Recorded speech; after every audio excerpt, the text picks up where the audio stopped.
lágrimas que riegan todo el suelo en primavera. Hoy en 6, 7 y 8, la vetocracia de Macri, un caso de distinta vara. Nos visita Daniel Filmus. En un mes Macri vetó 10 leyes, la mayoría de temática social. En 3 años de gestión lleva acumulados 71 rechazos.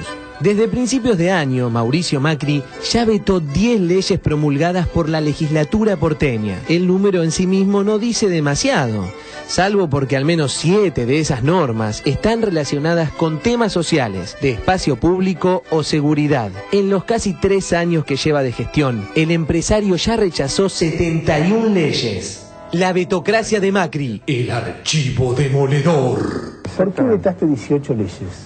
¿Por qué? Veté 18 leyes. Sí. Una de las leyes vetadas es la implementación de los foros de seguridad. ¿Por qué? No, esa no sé por qué.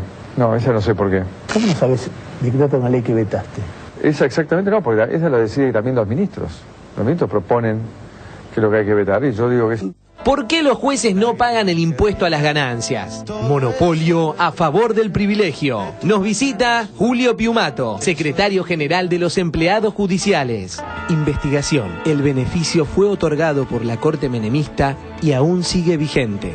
El Estado perderá 270 millones de pesos por no cobrar ganancias a los jueces. Dolina y este tiempo. Ya no es que nos cae mal a alguien.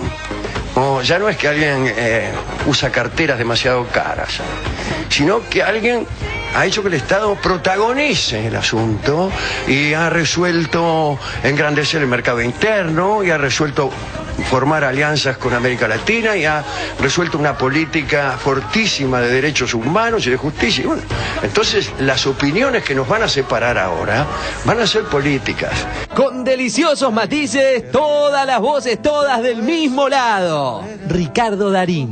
¿Qué cosas son las que te gustan de este gobierno? Me parece extraordinario todo lo referido a los derechos humanos. Hay una vuelta al colegio provocada por actitudes efectivas que salieron del gobierno. ¿Y qué cosas críticas?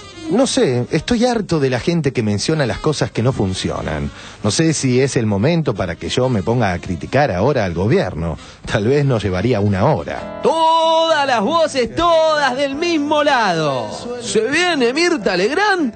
Las mejoras que ha tenido la capital en estos años han sido impresionantes. Más allá de que le falte por ahí hacer muchas cosas, una ciudad realmente convulsionada. A mí no me parece que esté bien. Bueno, para mí está sucia, no está. Bueno, lo de la basura es un tema, creo que están tratando de solucionar. Que no sirve para nada, a mí no me parece que está bien la ciudad.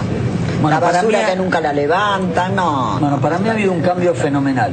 De asfalto, de veredas, de recuperar edificios. Los hospitales no están bien, no los hospitales. Los hospitales no están bien. Y eso es muy importante.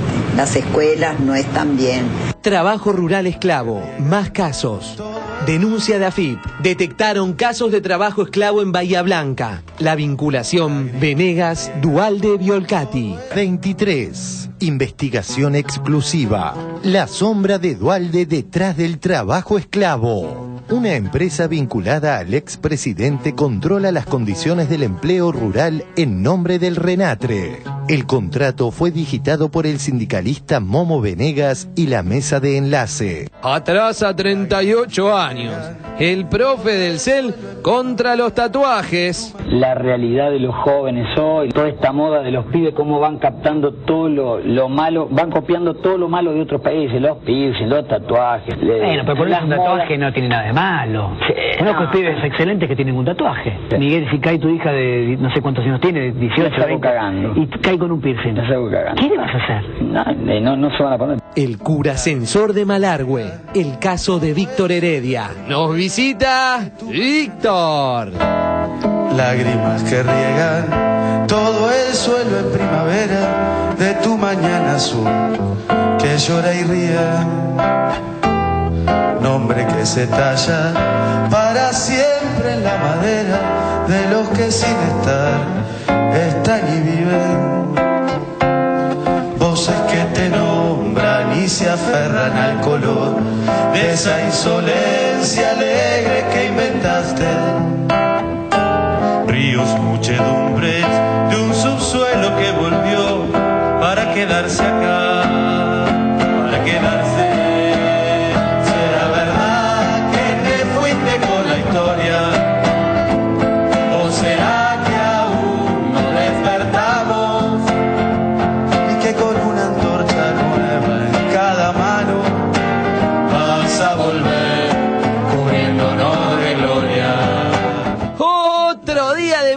buenas noticias. 1. Juicios a represores. En diferentes provincias del país comienzan 9 juicios por delitos de lesa humanidad. 2. Recaudación récord. Ámbito.com. El administrador federal de ingresos públicos, Ricardo Echegaray, destacó el récord histórico de recaudación alcanzado en enero. 3. Triunfazo sub-20. Tranquilo, Messi. Funes Mori. ¡Gol!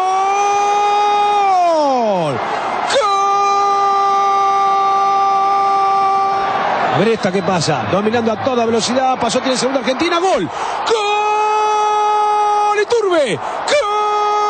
4. Los piolazos, fanas de la tanqueta. Sí, subime la música, por favor. En mi cabeza tengo gusano color verde mordiéndome la pena. ¡Sube la música! Yo en la iglesia fumando cigarrillo sin que las monjas se lo sospechen. Ojo que casi el 13 kirchnerista, papá. Ah, sí. Todas las viejitas con pelos en las piernas, con espíritu libre y de un 678. Ah, sí. 5. Ante inmerecidas vacaciones de Marquitos, está debutando Darío, nuestro nuevo locutor. O sea, yo. 9, 6, 7, 8. Querido Diego, ¿cómo nos ve para hoy? 10 puntos, ojalá, nunca se llega a 10 puntos. 6, y a otro 7, a otro 8. Menos que la risa desventadas, aguantando la parada que supieron conquistar. Nunca menos que un enjambre de morochos, arruinándole la foto a los que no vuelven más. Nunca menos que los pibes en el centro, nunca menos que vivir con dignidad. Nunca menos que la patria que soñamos, nunca menos ni un paso atrás. Nunca menos que la patria que soñamos, nunca menos ni un paso atrás.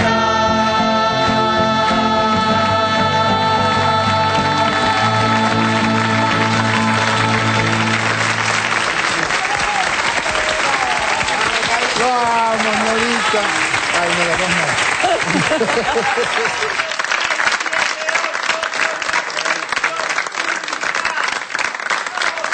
Muy buenas noches, bienvenidos a 678. Ustedes saben, los acompañamos durante 1 hora y media con este habitual resumen crítico de lo que ocurre en los medios de la República Argentina. Estimados colegas, muy buenas noches, ¿cómo están ustedes? ¿Todos bien? Hoy tenemos mucha gente que está con nosotros para compartir el programa. En principio está el señor Julio Piumato. Hola, Julio, bienvenido. Es secretario general de Empleados Judiciales y también de Derechos Humanos de la CGT. Bienvenido, Julio. Está también con nosotros, lo decía a la apertura, el señor Víctor Heredia. Víctor, ¿cómo te va? Bienvenido. Muchísimas gracias por venir. Y también está con nosotros Daniel Filmus. Hola, Daniel, ¿cómo te va? Bienvenido, el senador del Frente para la Victoria y precandidato también, ¿no?, en la ciudad de Buenos Aires. Muy bien, arrancamos con el primer tema, tiene que ver con nuestra clásica sección Distinta Vara. En este caso, Tiempo Argentino estuvo informando que Macri vetó más de 10 leyes de la legislatura, ¿no? ¿Se acuerdan ustedes cuando hubo muchas críticas sobre el kirchnerismo y la posibilidad de la vetocracia? Bueno, de eso se trata la Distinta Vara, lo vemos.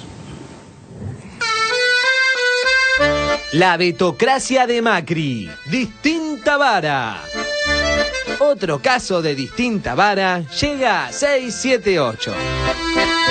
Por un lado, los medios hegemónicos machacaban con una vetocracia a nivel nacional que nunca llegó. El veto es una facultad constitucional, por lo tanto es legal, pero también tiene que ser legítimo. Lo legal es legítimo cuando se lo usa razonadamente, cuando se lo puede explicar. El problema es cuando se lo usa frecuentemente por caprichos y entonces puede ser legal pero pierde legitimidad. Perfil.com, 23 de noviembre de 2009. Vetocracia. La oposición alerta que el gobierno busca anular al nuevo Congreso. El 10 de diciembre, algunos dicen, después vendrá la vetocracia. Es aquella etapa donde el monarca decide vetar cada cosa que no le gusta. Si es una práctica corriente, lo que es se convierte el veto en una burla a la voluntad popular. ¿Qué va a hacer la presidenta? ¿Va a vivir vetando? Entonces el Congreso desaparece. 15 de diciembre de 2009. La presidenta inauguró la vetocracia. Vamos a asumir el 10 de diciembre. Algunos dicen que va a ser el Congreso de la vetocracia. Claro, la presidenta vetó con la velocidad del rayo la ley que establecía el 82% móvil para las jubilaciones mínimas. Ojo, que la gente puede salir a la calle si hay tanta arbitrariedad con los vetos. Ojo, que la gente puede salir a la calle si hay tanta arbitrariedad con los vetos. La era del veto. Como decíamos, la vetocracia nacional quedó en el contexto del país virtual de la Corpo y la Opo. Mientras tanto, en el país real, en la ciudad de Buenos Aires real en este caso, con nulo o mínimo rebote, el gobierno de Macri ya aplicó 71 vetos, batiendo este año el increíble récord de 10 en solo un mes. Tiempo argentino. En un mes, Macri vetó 10 leyes, la mayoría de temática social. En 3 años de gestión lleva acumulados 71 rechazos. Desde principios de año, Mauricio Macri ya vetó 10 leyes promulgadas por la legislatura porteña. El número en sí mismo no dice demasiado, salvo porque al menos 7 de esas normas están relacionadas con temas sociales, de espacio público o seguridad. En los casi 3 años que lleva de gestión, el empresario ya rechazó 71 leyes. Twitter de Gabriela Cerruti. Mauricio Macri vetó durante su mandato 71 leyes trabajadas en comisión y votadas casi todas por unanimidad. ¿De qué calidad institucional habla? Entre otras, Mauricio Macri vetó en el último mes 10 leyes sociales y el año pasado la de publicidad oficial, el doble discurso del PRO. Mauricio Macri vetó salida laboral para jóvenes adictos al Paco, protección para los sin techo, construcción de escuelas. Ya no sorprende, pero quienes ponían el grito en el cielo ante la ilusoria vetocracia nacional, hoy nada dicen sobre los 71 vetos de Macri. ¿Quieren archivos demoledores? No existiendo veto de varones, ahí van. Algunos dicen que va a ser el Congreso de la vetocracia. Esperemos que no. Yo, viendo cómo se mueve el gobierno, obviamente hoy tengo que decir que es esperable. ¿Por qué vetaste 18 leyes? ¿Por qué? Veté 18 leyes. Sí. Una de las leyes vetadas es la implementación de los foros de seguridad. ¿Por qué? No, esa no sé por qué. ¿Cómo no sabes de qué trata una ley que vetaste? Esa exactamente no, porque esa la deciden también los ministros. Los ministros proponen qué es lo que hay que vetar y yo digo que... Viendo cómo se mueve el gobierno, obviamente hoy tengo que decir que es esperable. En 3 años de gestión lleva acumulados 71 rechazos. Es esperable. Creo que va a ser grave esa situación porque desconocer el poder legislativo como uno de los poderes fundamentales de la democracia, como el corazón de la democracia, donde están representados todos los partidos políticos y las visiones de los ciudadanos, digamos, en relación con la ideología y la política, sería muy grave, ¿no? El empresario ya rechazó 71 leyes. Sería muy grave, ¿no? La verdad que es notable que el gobierno haya vetado 2 leyes, ¿no? Las 2 que salieron por consenso. 71 leyes. El gobierno haya vetado 2 leyes, ¿no? Ojo, que la gente puede salir a la calle si hay tanta arbitrariedad con los vetos. Ojo, que la gente puede salir a la calle si hay tanta arbitrariedad con los vetos. La era del veto. ¿Cerramos el informe acá o relajamos con un chistazo? La era del veto. ¿Jugaste el Mundial 78? Sí. ¿Jugaste más de 4 partidos? No. ¿Dejaste de jugar hace más de 15 años? Sí. Vamos a suponer que alguien quiere hacer un cuadro tuyo. ¿Crees que la pelota de ese cuadro sería una pelota de color naranja? Sí. ¿El apodo es un apodo que tiene mucha gente que tiene tu nombre de pila? Sí. ¿Sos hincha de River? Sí. Soy hincha de River, pero el 78... ¡Ah! ¿Estamos en presencia de uno de los referentes máximos de River? Sí. ¿Vestías la camiseta número 10? Sí. ¿Hiciste más de 50 goles en tu carrera? 160. Qué grosso. Sergio, ¿quiere la visita del día de la fecha? Beto Acosta. Beto Acosta. Ron. ¡Es el Beto Alonso, papá! ¿De qué cuadro somos? De River. ¡De River! La era del veto.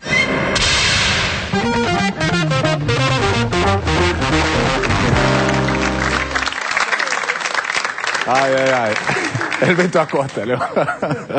Bueno, Beto Macri, a ver, que es en realidad... ¿Vos viste gente, como dice Morales Solá, dando vueltas por las calles, criticando en realidad estos vetos de Macri? No, en realidad porque la gente sabe poco sobre los vetos de Macri, porque los medios se encargan de no colocarlo. Nosotros, este informe que publicó Tiempo es del Centro de Estudios Porteños que nosotros dirigimos y que tenemos un trabajo de seguimiento de lo que hace la legislatura y de lo que hace el Ejecutivo. Ahora, lo gracioso del caso es que de los 71, cerca del 91% de las leyes que vetó Macri las votó el PRO. Así que el primero que debiera estar ofendido es el bloque del PRO que propone leyes.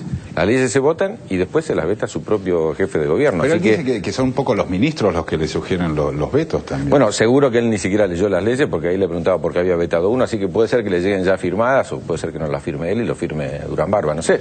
Pero realmente hay una cuestión de temas que si él la leyera es muy difícil de sostener. Apenas asumió, no sé si se acuerdan porque fue un tema que se discutió bastante, él vetó la ley de la creación del Laboratorio Estatal de Medicamentos que con los genéricos iba a competir con los laboratorios privados para proveer a los hospitales públicos de la Ciudad de Buenos Aires, es decir, un ahorro para la ciudad enorme y fue vetado.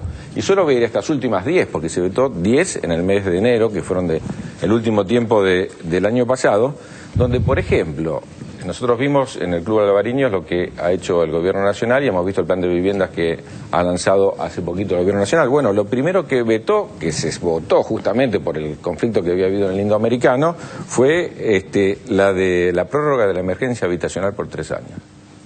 Así que en el momento, al calor del conflicto, se votó en la legislatura. Cuando el conflicto se fue, aparentemente, entonces Macri aproveche para vetarla. Por ejemplo, por las dudas, por si uno piensa que son grandes cosas. Una es una ley que generaba la gratuidad de los teléfonos de emergencia en la ciudad. Algo que parece de sentido común. Sí. Y nadie pierde demasiada plata, pero bueno, fue vetada. Lamento ¿Y eso qué quiere decir? Que entonces hay que pagar para llamar a una emergencia. Exactamente. Y una de las terceras, que por ahí Gabriela lo planteaba, es que vetó el programa de inclusión laboral para jóvenes en situación de vulnerabilidad social. ¿Pero argumenta los motivos de esos vetos? ¿Fundamenta el veto? Sí, hay fundamentos que no tienen nada que ver, o que no hay plata, por ejemplo, o que hay algún problema técnico, o que es inaplicable, pero bueno, las últimas del año pasado, solo para no mencionar las de este año, ¿qué argumento puede haber para vetar la creación del Comité contra la Tortura y otros tratos o penas crueles, inhumanos o degradantes? Vuelvo a repetir. Ideología. No digo porque tiene que ver esto con la policía. La policía metropolitana. Metropolitana, pero veta la creación de un Comité contra la Tortura y otros tratos o penas crueles, inhumanos o degradantes. La creación de este comité veta. Y veta la creación de un fondo para la localización y restitución de niños secuestrados y o nacidos en cautiverio en Argentina. Esta es la naturaleza de las leyes que en general lo que hacen es ampliar los derechos, lo que se ha hecho a nivel nacional, pero bueno, que Macri lo prohíbe a través de sus vetos en la ciudad. Pero quiero hacer una pregunta todavía muy ingenua, creo que, ¿por qué no se conoce esto de Macri? Digamos, ¿por qué la prensa tiene claramente esa posición tomada? A ver, Nora. En realidad no querés hacer ninguna pregunta. En la pregunta está la respuesta. Y la saben todos los que están acá y los que no saben. No vale la pena hacer una respuesta. Y es la ecuanimidad de la prensa. Porque está cooptado, hay un cautiverio de la oposición, hay un cautiverio con la hegemonía mediática, que es lo que estamos luchando permanentemente y tratando de esclarecer. Lo que pasa es que yo creo que tiene cierta racionalidad también esa construcción, y hoy por hoy lo que se ve claramente es que perdió una racionalidad, porque si por un lado hay un cuestionamiento brutal sobre 2 vetos de un Parlamento que además es mayoritariamente en contra del gobierno nacional, eso es lo que me... No, racionalidad no tiene desde el 2008. Perdón. Ese equilibrio que vos presuponés que debe existir en la llamada autodenominada prensa independiente, desde el 2008 no existe. Usan la independencia para jugar políticamente, eso es lo único que hacen, y juegan encima con este sujeto. Pero más allá de toda la prensa, la propia Gabriela Michetti, que fue vicejefa de gobierno, pasó a ser diputada, ahora es precandidata a jefe de gobierno de la ciudad. Si vos le escuchás hablar lo que dice, digamos, es como el perro que se muerde la cola, ¿no? Porque es realmente insólito. Eso es por la impunidad, precisamente, como dicen todos, de los medios. Porque solo ponerlo ahí, ¿cómo podés creer en esa persona? ¿Qué se puede creer? Si por 2 leyes era esperable, era todo, y 70 y no abre la boca, por vergüenza, tendría que decir algo. Y además, yo digo, escuchaba el relato, pero hay hay cosas que todas son importantes, las leyes vetadas, pero la de medicamentos que en el laboratorio no partía del cero. Había un trabajo hecho en los hospitales por trabajadores de la salud, por trabajadores municipales, que era ejemplar. Y lo que necesitaban, que la legislatura hizo lugar, es dimensionar algo que ya estaba, digamos, el corazón ya estaba en funcionamiento. Era darle fuerza para que ya funcionara a un nivel mucho mayor, con la necesidad que hay en cuestiones de salud en la ciudad de Buenos Aires. Bueno, y sin embargo, hasta esa ley, que era solamente darle envergadura a algo que ya estaba funcionando, bueno, hasta eso vetó, ¿no? A mí lo que me parece, perdón, sí, Víctor. No quería dejar de que se pierda una cosa.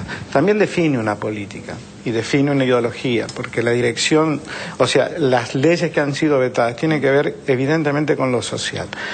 ¿Cuál es la intención de este gobierno de la ciudad?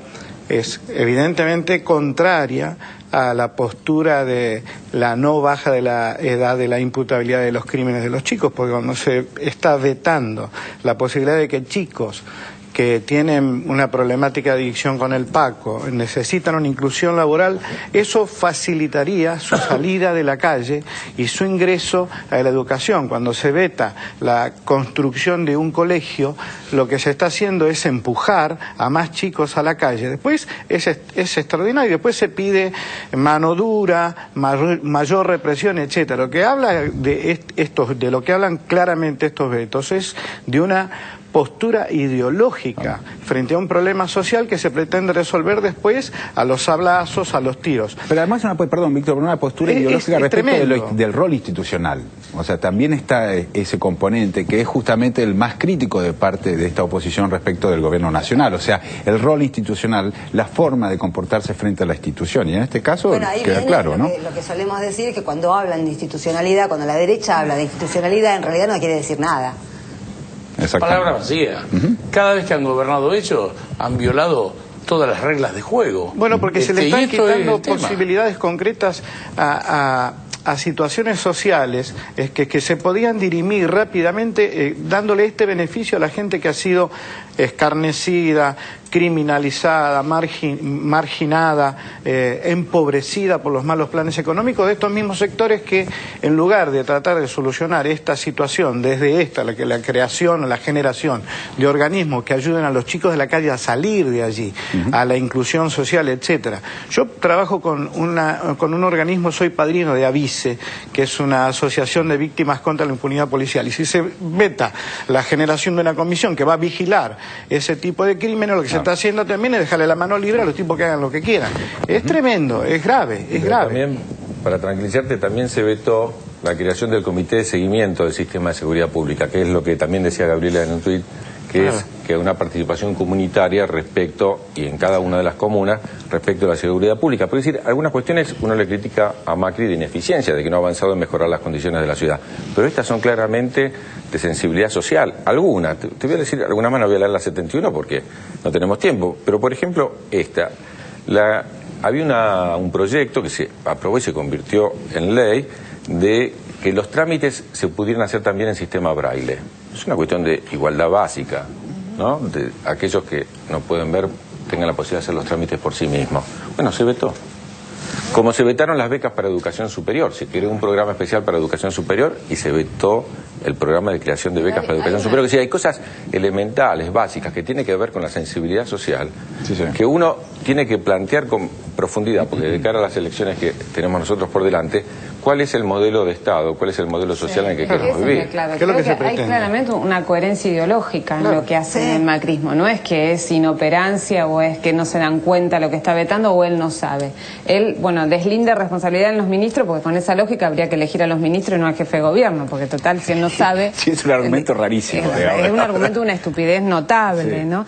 Pero me parece que también es claro en el informe que veíamos que esa falta de gestión, el cómo hace agua su gestión, por ahí los medios, los grandes medios no lo reflejan, pero Mirta Legrand, que evidentemente tiene un timing con lo que le pasa a la gente, lo empieza a decir en ese diálogo con Miguel del Cel, donde ella le decía, bueno, a mí me parece que no es así, que la basura, que las vicisitudes, está repitiendo lo que dicen los mismos votantes de Macri, que no le cuestionan esto, que es esta coherencia ideológica de absoluta derecha que tiene, pero sí le critican esta inoperancia en la gestión, donde ponen en evidencia que para lo concreto tampoco sirve, ¿no? Sí, pero no solo, pero yo creo que este tema va más allá de inoperancia de la gestión. Si demuestra desnuda, que como decía Lucho, desnuda la hipocresía en cuanto a la calidad institucional, porque vos escuchabas todos los relatos que desde referido al gobierno nacional hacían todos los comunicadores esto, incluso Gabriela Michetti. Y esto se aplica acá, entonces evidentemente demuestran el desprecio a las instituciones. Cuando ellos gobiernan, desprecian en forma absoluta y con el desparpajo de decir no sé por qué lo veté. Digamos, eso, digamos, la democracia es para los tontos. El mensaje es que la democracia es para los tontos. A mí no me importa la democracia. No, ese es el mensaje más allá de todo lo otro que está. Sabemos quién es Macri. Pero además acá están demostrando que gobernando son autoritarios, como las peores dictaduras. Estamos transitando la etapa, en toda la estadística que nosotros también llevamos en el centro de estudios, de gobierno nacional con menos vetos en toda la historia. Es decir, la etapa de Cristina es la etapa que tiene menos vetos de leyes aprobadas por el Congreso en toda la historia. Y creo que esta revalorización de la institucionalidad, ¿no? Uno no se imagina a Cristina que le pregunten por qué vetaste esto y que dude y diga, no, eso no sé, bueno, pregúntenle a mi ministro, ¿no? Es una cuestión básica. Un veto implica, como hemos discutido nosotros, uno muy importante hace poco tiempo, que en realidad lo anticonstitucional fue como se votó, porque el vicepresidente votó para el lado de la oposición cuando es el representante del Ejecutivo en el Congreso. Ese veto lo hemos discutido y se ha discutido muchísimo, dando muchos argumentos de por qué el veto del 82% era un veto que evitaba el desfinanciamiento del Estado. Entonces valió la pena discutir con muchos argumentos, lo discutió la presidenta, lo discutió todo el mundo. Me parece que esto otro es una falta, como decía Julio recién, una falta de responsabilidad institucional grave. Y además un laburo, estar desarmando todo el tiempo aquellas mentiras que aparecen públicamente y están instaladas finalmente en la gente. No sé qué opinamos, Orlando, que trabajamos de lo mismo, digamos. Estoy escuchando y uno aprende cuando escucha las visiones de cada uno. Estoy pensando de si el modelo instalado en el gobierno de la Ciudad de Buenos Aires, si tuviera expansión en el país, reproduciría geométricamente en todo el territorio y en todos los gobiernos esto que está produciendo en la célula de la ciudad más importante del país. Entonces es muy interesante tomarlo como ejemplo. Digamos, el mensaje que uno trata de dar es del esclarecimiento. Es decir, tiene todo el derecho del mundo el gobierno de la ciudad a hacer lo que quiere. Pero es bueno que nosotros digamos que hace lo que quiere para que los demás entendamos qué está pasando. Mauricio Alas Beto. Hagamos memoria de una sola cosa, ¿no? Hagamos memoria de algo. Este sistema político responde a una ideología socioeconómica que la gobernó durante décadas de Argentina. Y en ese funcionamiento institucional, recordemos que las leyes las mandaba el Fondo Monetario Internacional por fax. Y eso aprobaban los legisladores nacionales nuestros. Entonces, ¿cómo quieren que sigan esa misma...? Bueno, ahí está el ejemplo de Morales Solá, tal vez el referente, uno de los referentes importantes de la derecha, del análisis político, del diario de doctrina, donde dice la gente puede llegar a salir a la calle.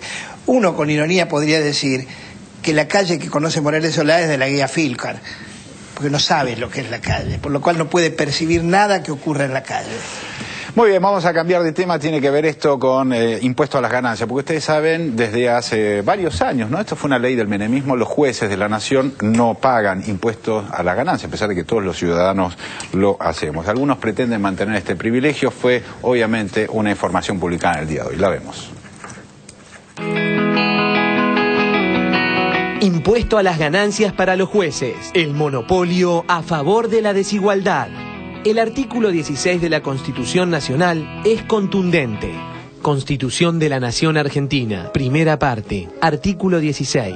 Todos sus habitantes son iguales ante la ley y admisibles en los empleos sin otra condición que la idoneidad. La igualdad es la base del impuesto y de las cargas públicas.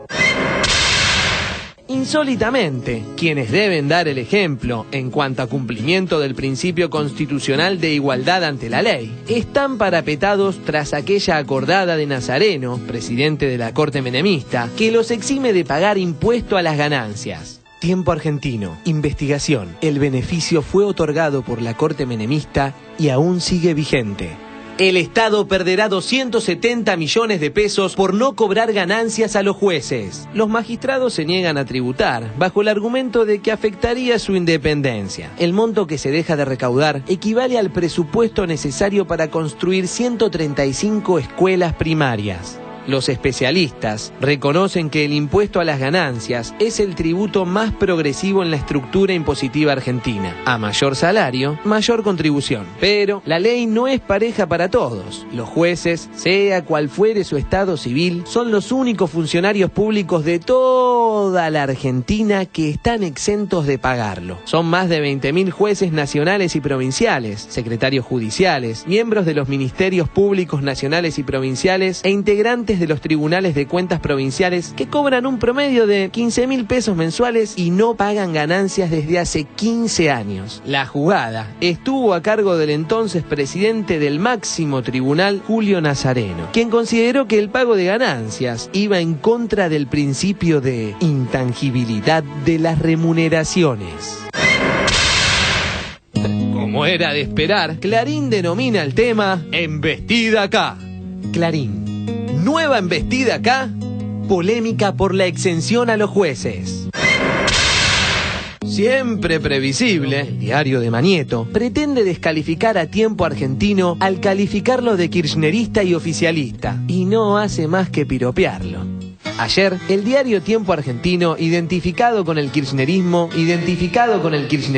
cuantificó el asunto. De acuerdo con el presupuesto, son unos 270 millones de pesos lo que dejará de percibir este año el Estado por la exención que tienen los magistrados en el pago de ganancias. El diario oficialista responsabilizó a la Corte Suprema de Justicia de la Nación por la manutención de esta exención. El siempre intromisorio monopolio, intentando influir contra otros poderes, vuelve a arremeter contra uno de sus blancos predilectos, Hugo Moyano. Clarín.com. Los empresarios salen a cuestionar la designación de jueces ligados a la CGT. Duro documento empresario contra los reclamos sindicales y la decisión de alguna manera del gobierno de acompañar la designación de jueces en el fuero laboral vinculados a la CGT. Duro documento de empresarios cuestionaron los recientes ascensos de jueces vinculados al sindicalismo. Cuestionaron los recientes ascensos de jueces vinculados al sindicalismo.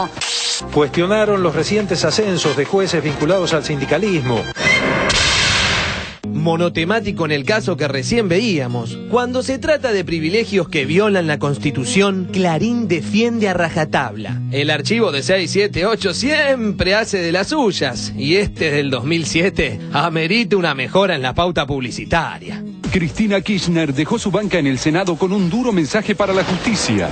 En lo que fue un reclamo reiterado durante su estadía en el Congreso, exigió una vez más que los jueces paguen impuesto a las ganancias. Que finalmente los jueces paguen impuesto a las ganancias, como corresponde a todos los ciudadanos.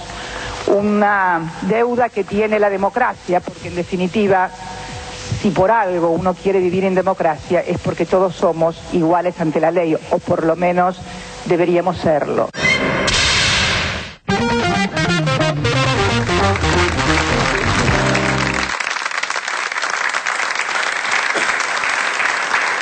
Bueno, muy bien.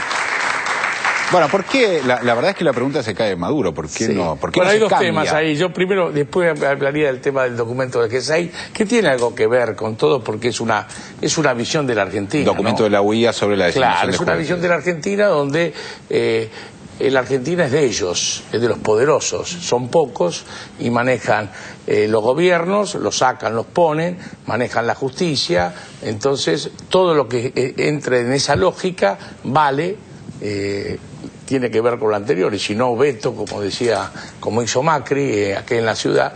Pero lo bueno que hay que decir que no fue que el menemismo, esto viene de mucho más lejos, viene de la Argentina oligárquica, de la Argentina del Centenario. Históricamente, desde que se instauró el impuesto a los réditos, se llamaba, ¿no?, el impuesto a la ganancia, los jueces no han pagado impuestos en la Argentina, no han pagado impuestos. Justificando por el artículo 96 que plantea la intangibilidad, que es una copia del artículo de la Constitución norteamericana, y después amparándose en una jurisprudencia de la Corte norteamericana en el caso Evans de 1920, donde decía más o menos lo mismo, que no correspondía. Pero fíjate vos que en 1939 la Corte norteamericana modifica su jurisprudencia, que es en el caso O'Malley versus Woodruff, que establece que los jueces no son distintos a los ciudadanos, y mientras el impuesto sea para todos los ciudadanos, los jueces tienen que pagar. Año 39. 39, pero sin embargo, las Cortes argentinas siguieron citando el de 1920. No se enteraron del cambio en la jurisprudencia. Faltaba esa página, justo. Y siguieron justificando. ¿Qué pasó en el 96? Estaba Cavallo, primero le quería sacar a todo el mundo, así que también los jueces había que vaciar todo. Entonces, en la ley de ganancias que saca el menemismo, en la época mandada por Cavallo y por el Fondo Monetario, incluía, es decir, quitaba la exención a los jueces. Lo que hace la Corte es, por acordada, que una acordada administrativa no puede inhabilitar una ley, tiene que hacerlo en un caso concreto.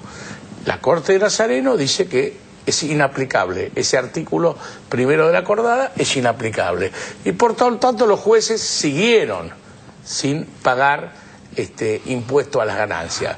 Bueno está decirlo que en el 2006 una Corte con jueces, frente a un caso, volvieron a insistir con el tema, y acá más grave, porque dice que no es un tema de un beneficio individual de los jueces, sino es una defensa de la institución. Otra vez. ¿No? La institución, lo corporativo, lo que es nuestro, ¿no? Esa Argentina pequeña, ¿no? Y bueno está decir, que tendríamos que ver qué pasa, digamos, Fallo, que la mayoría de los nuevos ministros de la Corte, cuando estuvieron en el Senado de la Nación y se les preguntó, dijeron que ellos estaban de acuerdo, no se sentían distintos. El doctor Zaffaroni lo ha dicho en un artículo hace muy poco tiempo lo mismo. El juez Maqueda, que es juez de la Corte, cuando era diputado nacional, allá en el año 2003, creo, tiene un proyecto de ley que tuvo media sanción en diputados, después no se trató nunca en el Senado Nacional. Así que yo creo que esto, por eso los que hablan, los que vociferan, son los de afuera, porque un juez es muy difícil que pueda justificar, salvo que lo haga desde una casta, desde todas estas cuestiones que se ven. Entonces mandan a su gente, porque ellos después, en sus fallos, les sirven a esos sectores, como se vio en todo lo que ha pasado. No, yo me quería hacer cargo de la otra parte de la crítica, que era respecto a esta barbaridad que decían los medios en dirección a que era Moyano el culpable del nombramiento de los jueces y que la justicia laboral había sido infiltrada por la CGT o cosas por el estilo, que yo he leído en algún lugar. Quiero decir que esos jueces salieron votados por unanimidad. La barbaridad habría sido hacerlo de Macri y vetarlo. Pero se discuten, llega el currículum de cada uno de los jueces, hay una comisión, que es la Comisión de Acuerdos, es el Senado de la Nación el que lo hace. La Comisión de Acuerdos discute la trayectoria, si hay alguna duda se lo cita a los jueces, muchas veces son citados los jueces. En este caso no hubo ninguna, y todos los partidos políticos que integran el Senado, es decir, no el oficialismo, sino que todos los partidos políticos lo firmaron, y después de haberlo avalado todos los bloques se votó por unanimidad. Recuerden que hubo, en otro caso, no en la justicia laboral, hubo un tema y ese tema se postergó y se quedó en seguir discutiendo. Pero a lo que están acusando de haber estado a favor de esos jueces teóricamente avalados por Moyano, es a todas las fuerzas políticas, y los medios no tienen ningún empacho en decir que todos están... ¿Y por qué no se produce una reacción, digamos, de esa fuerza política que se ve de alguna manera cuestionada por un grupo de... ¿Por qué no hay? Porque inmediatamente cuando, como el que marca la línea son los medios de comunicación, inmediatamente nadie se anima a ir a discutir a los medios y decirle, no, mirá, el radicalismo lo votó. Me está diciendo ingenuo otra vez. Porque estamos en televisión, hay que cuidar el lenguaje. Pero realmente es increíble, porque tendría que hacerse cargo, como nos hacemos cargo nosotros, el conjunto de los senadores. 72 senadores lo votaron. Claro. Si hubiera habido alguna discusión respecto a un juez, se hubiera planteado ahí. No la hubo. Además, te digo una cuestión. Estos jueces tenían 16 a 20 años en ejercicio en primera instancia. Ganaron un concurso para ascenso a camarista. Hablan de Moyano. Moyano ni la conoce. Lo que hizo fue como cualquier ciudadano, que está previsto en el artículo, en el sistema, que cualquier ciudadano, cualquier institución puede avalar, puede avalar a determinado juez. Lo que hizo Moyano es, porque hay gente que por su trayectoria, ese mismo comunicado del G6, fíjate la hipocresía, ¿no? Que no pone en duda las cualidades académicas de los cuestionados. No pone en duda que pasaron, como dice todos los filtros y fueron aprobados por todos. Así que más que nada es eso que te decía antes, es la actitud desde el poder del que no se resiste a la democracia, al juego de la democracia, donde no puede ser que un grupo, por poderoso que sea, maneje la justicia en un país. La justicia en un país es un poder del Estado que es democrático, y lo que necesitamos, jueces que se parezcan a su pueblo. Eso es lo que necesitamos en la Argentina, y no que se parezcan y que avalen las situaciones de esclavitud y todas estas cosas que han pasado. Yo te puedo decir, y lo digo públicamente porque tengo testigos, en uno de los allanamientos en Ramallo, el juez federal de San Nicolás, que no procesó, pero le dio la exhibición de prisión a los que denigran y someten a esa situación a compatriotas, avasallando la dignidad humana, estaba a los abrazos con los dueños del campo, que eran la familia Lanuse, mientras hacían el procedimiento, el juez Villafuerte Russo. Entonces, juez federal de San Nicolás. Juez federal, esos jueces quieren que estén con ellos. En muchos otros casos juzgados sabemos que han entrado los responsables de los campos y son recibidos en muchos juzgados como si fueran los dueños de como tuvieran un título nobiliario y con pleitesía. ¿Por qué? Si son acusados de delitos aberrantes, porque someter esclavitud a compatriota es un delito aberrante. Víctor. A mí me impresiona todo esto, porque de verdad en principio hay una tergiversación de la verdad y de la realidad, en todo lo que hemos escuchado, en el segmento anterior y en este. Porque lo que sí es cierto es que se intenta indignamente inclinar la balanza de la justicia hacia un lado, otorgando o por lo menos defendiendo determinados beneficios que a toda luz no son igualitarios. Es decir, entonces yo creo que la justicia tiene que ser un guiño a la democracia. Yo no voy a hablar de indignidad o de dignidad, voy a hablar de ética, que me parece que la justicia, que es la que maneja la ética y lo moral dentro del espacio democrático en el que todos nos movemos, tiene que hacerle un guiño al progresismo, le tiene que hacer un guiño a la condición de igualdad que exige la Constitución, y decir, señores, yo no estoy de este lado de la balanza porque un determinado grupo poderoso opine que de mi bolsillo van a salir unos pocos centavos menos. Yo estoy del lado que corresponde, que es el de la ética, por eso soy juez, y yo creo que eso sería extraordinario. Muy buena operación en ese sentido. Me interesa tu opinión, Nora. Me parece dos cosas. Por un lado, con respecto a la hipocresía de los medios diciendo, la CGT pone jueces que supuestamente, porque esa es futurología, ¿no?, van a fallar a favor de los intereses de los trabajadores, por lo tanto van a ser parciales y vulneran el principio de imparcialidad de la justicia. Es decir, están haciendo una especie de, de pronóstico a lo Carrió. Cuando los jueces han amparado absolutamente la represión ilegal en la Argentina y han obstaculizado el avance de los juicios, ninguno de estos medios ha dicho nada acerca de la reacción corporativa de estos jueces amparando intereses establecidos. Y por otro lado, me parece realmente muy cínico el argumento de decir que la aplicación del impuesto a las ganancias es vulnerar supuestamente, o ponerlos en una situación en la que se pueda vulnerar la independencia del Poder Judicial.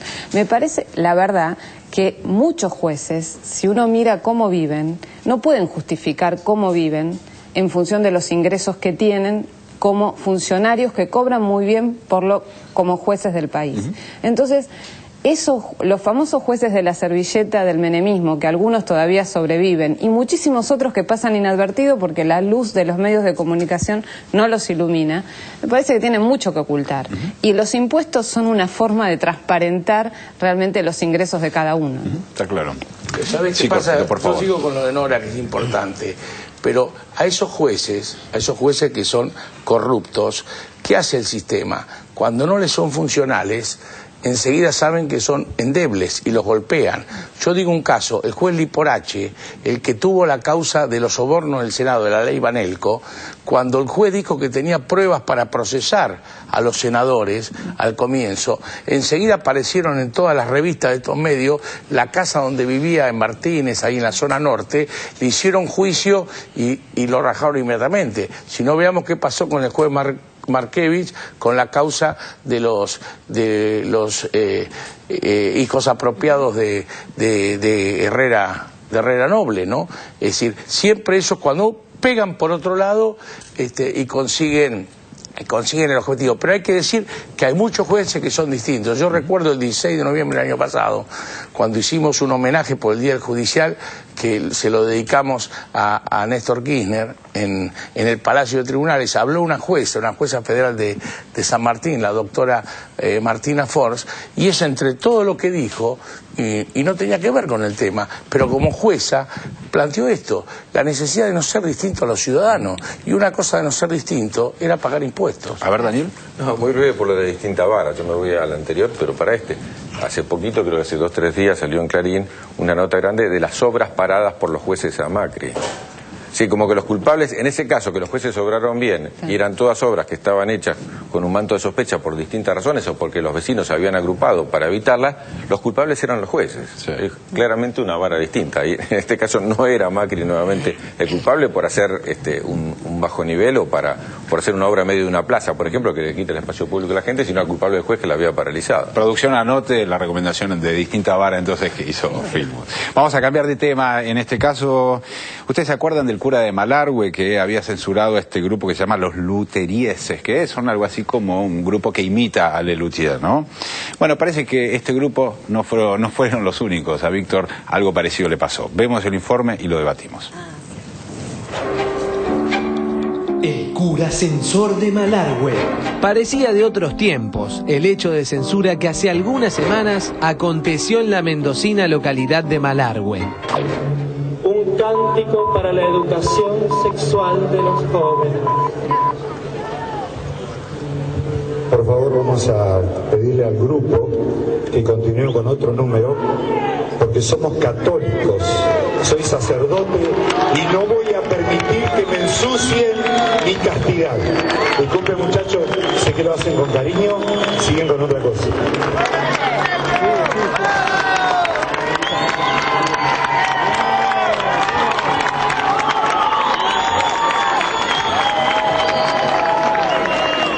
Vamos por una cuequita, muchachos. Si una sociedad empieza a reírse de la fe, esa sociedad ya está destruida. La violación de la fe es 10.000 veces peor que la violación de una hija. La violación de la fe es 10.000 veces peor que la violación de una hija. Lo que pasa es que ellos no se han dado cuenta que lo que están haciendo sí que es peor que una violación. Lo que están haciendo sí que es peor que una violación. Como homenaje a la libertad de expresión, vaya este fragmento de la canción que prohibió el cura en la voz de los originales Les Luthiers.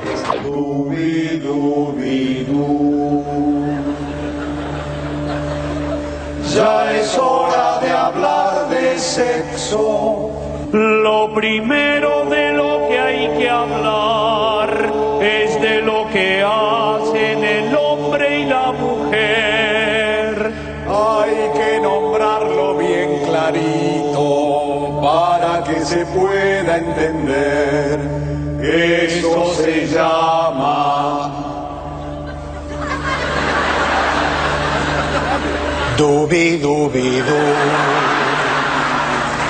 No debes descuidarte, debes tener cuidado porque puedes contar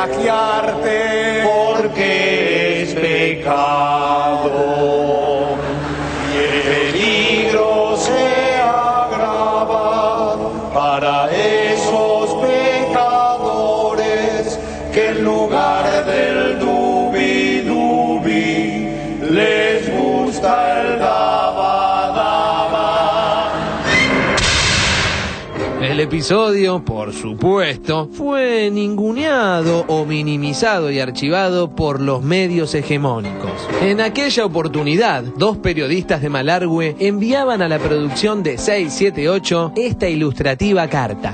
Estimados y admirados colegas, soy un fanático seguidor de 678 junto a mi esposa Marta, por mi condición de socialista acá y próximo a sumarme a las filas de un proyecto político que en este extremo sur de la conservadora Mendoza brilla por su ausencia. Marta y yo somos solitarios luchadores en un Malargüe donde empieza ya la Patagonia y con medio habitante por kilómetro cuadrado. Este es el lugar donde el PJ Anticá sigue gobernando como patrón de estancia, dictando normas para condicionar los derechos de la gente y, sobre todo, poniendo la Biblia por encima de la Constitución. Mi hijo Ariel, que es músico, trajo a Malargüe por primera vez a Víctor Heredia y también lo hizo la semana pasada. Al día siguiente de lo ocurrido con este pseudo sacerdote, volvieron a faltarle el respeto a Víctor, haciéndolo cantar cuando ya no quedaba gente. Víctor Heredia ya estuvo aquí, ya tuvo problemas con la iglesia. Les pido que nos ayuden a que todo esto se sepa. Que Malargüe es una verdadera madriguera de nazis, pero que hay francotiradores que les estamos haciendo frente. Malargüe no es un pueblo menor, es un campo de pruebas. Vean si no la soberbia esa de subirse al escenario, sacarle el micrófono a un tipo, etc. Alguna vez desde el púlpito, el padre Ramiro, mentor del tal Pato, llegó a denostar a mi profesora de yoga porque el yoga es una práctica que corresponde a otra religión. Estamos, Marta y yo, a disposición para mantenerlos al tanto de lo que pasa. Pero no tomen al caso del padre Pato como una anécdota de pueblo. Es más grave la cosa. Como regalo a tantos malargüinos, cerremos el informe con el final de la canción censurada. Los jóvenes que desean salvarse deben seguir nuestro consejo para tener una vida pasible. Amén. Amén. Amén, lo menos posible.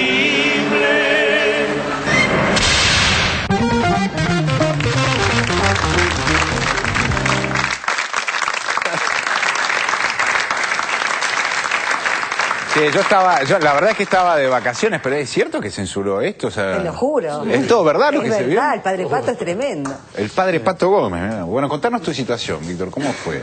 Bueno, en principio quiero aclarar que no es que no había gente. Me hicieron trabajar muy tarde, había menos gente de la que había al inicio de el festival. Son festivales que son muy largos, empiezan a las 10 de la noche y terminan generalmente a las 5 de la mañana. Yo canté a las 3:30, 4 de la mañana.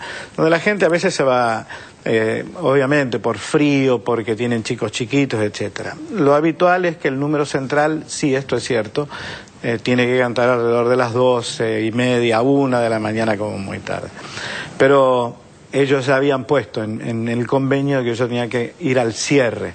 Nosotros conseguimos incluso ir un poco antes del cierre del festival. Porque generalmente la figura convocante la ponen al cierre. Esto lo quería aclarar porque me parece sustancial.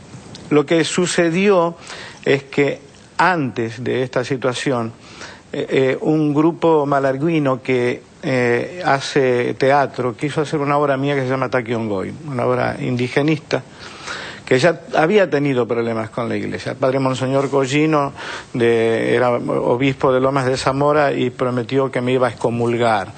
La noticia llegó hasta la ABC de España. La ABC de España me insultaron de arriba abajo porque ellos suponían que la obra denunciaba algo que la historia oficial había ocultado durante mucho tiempo, que fue el salvajismo con que la conquista y la posterior colonización hicieron pie en América, marginando, corrompiendo, empobreciendo pueblos originarios, al punto tal de que todavía sigue la queja después de más de 500 años. Esto es lo que denuncia Taquiongoy. Estos chicos quisieron hacer esta obra en Malargüe y el padre Ramiro Sáenz, que creo que también en ese momento era obispo de Malargüe, la quiso prohibir. Mandó una carta muy furibunda al intendente, que se asustó, intentaron prohibirla, pero finalmente los chicos consiguieron hacer la obra con muy escaso público, porque el padre prometió que iba a excomulgar a todos los que iban a ver la obra. Y yo fui invitado por la Municipalidad de Malargüe, al poco tiempo de esta pretendida censura de Taqui Ongoy, a presentar mi primer novela, que es Alguien aquí conmigo, que habla sobre el tema del secuestro por un grupo de tareas de un chico en la época de la dictadura militar. Fueron alrededor de 500 o 600 personas en una carpa que se organizó especialmente en la plaza de Malargüe para la Feria del Libro, y se organizó una suerte de charla para que yo presentara la novela con algunos intelectuales de Mendoza y de Malargüe. El obispo Ramiro Sáenz estaba ahí, o el cura, no sé si obispo, cura, o el párroco, no sé. Y cuando terminó la exposición de lo que era mi novela, dijo que yo era un mentiroso, se levantó y dijo que yo era un mentiroso porque no habían sido 30.000 los desaparecidos, sino 8.000. Y que yo tenía un concepto comunista, que yo era un comunista, que estaba poseído por Satán y qué sé yo. Un señor que estaba sentado al lado de él, después escuchó un ratito y de golpe se puso muy nervioso y creo que hasta llegó a pegarle una bofetada al padre. Con lo que se armó un lío bastante importante en la carpa, un desbande general, intervino la policía, etc. ¿Pero no le puso la otra mejilla, digamos? Me parece que no. Bueno, y ahora vino esto. Cuando me contaron lo que había pasado con este cura, con el Pato Gómez, y yo iba al festival que es el Festival del Chivo, de Malargüe, le prometí que no iba a permitir que nadie subiera a mi escenario, porque mi escenario es sagrado. Es muy sagrado para mí, como debe ser el altar para el Pato Gómez. Así que, evidentemente, me hicieron cantar un poquitito más tarde de lo adecuado, de lo convenido para evitar mi mensaje. Esta es la realidad. Bueno, no, lo que está claro también es el desconocimiento de la ley. Vuelvo, no voy a hacer otra sugerencia en distinta vara, pero realmente la ley es una ley de educación sexual que es obligatoria y es para todo tipo de escuelas, de gestión pública o de gestión privada. Se votó durante mi gestión como ministro de Educación, claro, y se votó en diputados por unanimidad y en senadores, no quiero que ustedes piensen cuál es la persona, pero con el voto, todos los votos menos una senadora. Negreda Alonso. Tirá una más difícil, una más complicada. Pero quiero decir, realmente, aparte hubo un debate importantísimo porque se sospechaba que una ley de esta naturaleza iba a generar situaciones divergentes de una magnitud mayor. Y realmente se discutió y al final se acordó esta ley. Y después hubo contenidos que fijó el Ministerio de Educación de la Nación para todas las escuelas. Así que, de esta perspectiva, lo que está haciendo esa escuela es oponerse a una ley concreta, votada en la democracia y que se tiene que efectivizar en las escuelas. No quiero pensar que se enseña en las escuelas de Malargüe. No te quiero preocupar, pero también se opusieron a una orden emanada del Ministerio de Educación, porque el Ministerio de Educación declaró de interés educativo y cultural a Taqui Ongoy, cosa que ya existía en las escuelas y en las universidades, pero lo declaró de interés educativo y también se lo llevaron por delante. O sea, ahora, a que no propósito importa. de Negre y de Alonso, hay un hormigueo ahora en relación a estos sectores ultracatólicos, ultramontanos, porque hace muy poco, que era la semana pasada hubo una reunión de los grupos que se autodenominan pro vida, como si fuera posible que existieran grupos pro muerte, ¿no? Como si los que se diferenciaran de ellos estuvieran no a favor de la vida, sino a favor de otra cosa, y atrás de toda América Latina, o sea, es la reacción centralizada aquí bajo el auspicio de esta señora Puntana, y evidentemente la estrategia que están usando ahora es internarse en todos los comités de ética posibles de instituciones variadas de la sociedad civil, además de meterse en las legislaturas para frenar cualquier tipo de ley o medida favorable a la diversidad. Que además pareciera ser digamos, la manifestación de una propia interna también que hay dentro de la Iglesia, o sea, son sectores más vinculados al Opus Dei, los que están claramente en ese accionar. Esto no corresponde, digamos, esto sépalo usted, no corresponde a toda la Iglesia, sino a un sector que tiene, además, un acceso al poder distinto, ¿no? Claro. Es un sector esa es la clave. Oscurantista que tiene ramificaciones en el alto poder, cuando se habla de la alta Iglesia en general. porque después está todo digamos, una cantidad de sacerdotes que profesan otro tipo. Pero maravilloso que los vemos acá muchas veces, nos han visitado, ¿no? No hay una condena. Y yo creo que eso es inseguridad en todos los términos. No hay una condena a la Iglesia, la jerarquía eclesiástica no ha condenado el trabajo esclavo, como no lo ha condenado las patronales del campo. Si no le sacó... No han condenado, la justicia sí condenó, y no han condenado a un corruptor que está demostrado como el padre Grassi. Y no condenan a alguien que dice que está incitando a violar a hijas, porque está diciendo que no es grave la violación de una hija. Si eso no es inseguridad, y la jerarquía eclesiástica tendría que actuar en estos casos. Entonces, más allá que sea algún grupo, algún sector, digamos, hay una determinada... un determinado silencio que termina siendo cómplice. En total, y aparte con la misma actitud que el padre subió a un escenario y dijo: soy un hombre de fe y no voy a poder permitir, yo puedo interrumpir una misa si soy un hombre de ciencia, no voy a permitir que digan que el santo sudario perteneció a Jesucristo cuando está demostrado que no, y me puedo empezar a involucrar y a debatir muchas cosas que tienen que ver con la fe. Sin embargo, todos el resto somos respetuosos de una creencia religiosa. Claro. Yo tengo la suerte de tener una profesión maravillosa que a veces me lleva de una punta a la otra. La semana pasada estuve en Cutralcó y se le rindió homenaje a don Jaime de Nevares, un monumento maravilloso. Yo estuve en la inauguración de ese monumento y ahí estuvieron el obispo de Neuquén y quien fuera uno de sus compañeros más queridos, que es Rubén Capitaño, que es amigo mío desde hace 40 años. Bueno, esa es la otra iglesia. Esa es la que nunca recibe ninguna noticia de nada. Es tremendo, ¿no? Y fíjate cómo se unen las cosas. El juez que hablaba, Villafuerte Russo, tiene a su cargo la investigación de la muerte de Ponce León, el obispo de San Nicolás. Y está bastante lenta también, ¿eh? No, yo quiero decir nada más que no hay nada más pro vida que la educación sexual. Claro. Totalmente de acuerdo. Bueno, por eso, en ese seminario que aludía Sandra, la estrella invitada fue nada más y nada menos que el ex arzobispo castrense Antonio Baciotto. Ay. Vamos al corte, dale.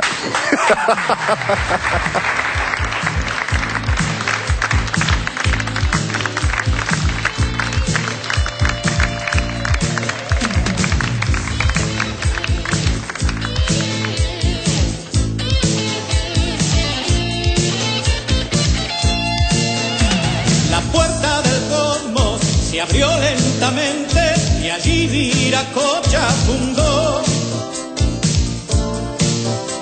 el mundo que vemos, las cosas y fieras y el culto civilizador, los valles y frutos, las bellas praderas y el agua